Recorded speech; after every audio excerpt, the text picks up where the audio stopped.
को नहीं देखना चाहते उन लोगों के द्वारा कि अब एक शोषा फैला दिया कि जी रानी साहब तो चंद दिन की मेहमान रह गई, अब तो उनको हटाया जा रहा है। ऐसा कुछ नहीं है।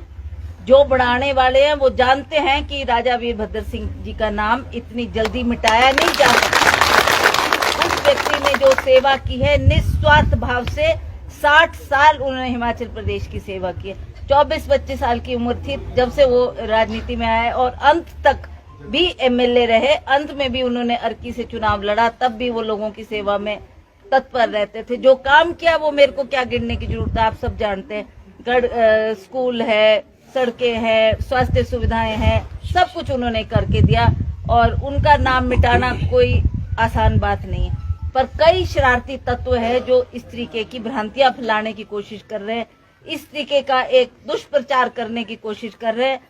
पर मैंने कहा एक ईश्वर भी ऊपर देख रहा है हमारे को कि हम किस सच्चाई के रास्ते पे चले हैं, हमने कैसे लोगों की सेवा की है। और आजकल तो इतना मुश्किल नहीं है। उन्होंने तो तब आनी क्षेत्र का दौरा किया जब सड़कें नहीं थी। एक जीप हुआ करती थी जिसमें राज साहब दौरा करते थे और हमारे यहाँ के विधायक थे ईश्वर दास जी।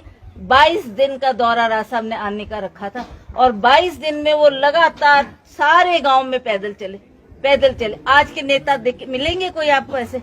22 दिन दौरा करना, 22 दिन पहाड़ियों पे चढ़ना, उतराई उतरनी और लोगों के बीच में आजकल तो मोटर गाड़ी से पांव भी नीचे नहीं रखते लोग। तो उनकी जो सेवाएं हैं उसका ना कोई मुकाबला था ना कभी होगा। उनकी सेवाओं को आपने सदा याद रखना कि राज साहब के द्वारा ही आज हमारे बच्चे पढ़ रहे हैं। आज आपको 10+2 स्कूल है, कॉलेज है, आपको आने जाने की सुविधा है, आपको बसें हैं, ट्रांसपोर्ट है, वो सब उनका किया हुआ है, सब उनका किया हुआ है।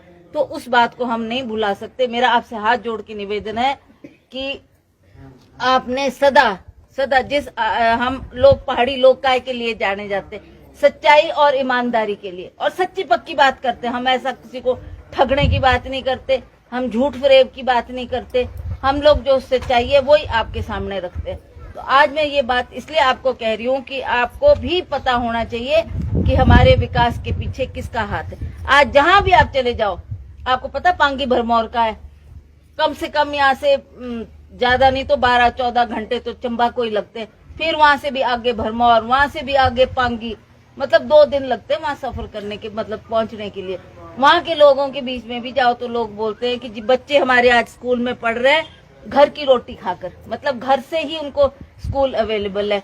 10+2 स्कूल जिसमें लड़कियां भी पढ़ रही है, लड़के भी पढ़ रहे हैं, उनकी बदौलत आज आप देखो 10+2 स्कूल तो है ही है, पर कॉलेजेस का भी राज साहब ने प्रावधान करके दिया। कितने कॉलेजेस आपके क्षेत्र में भी बने।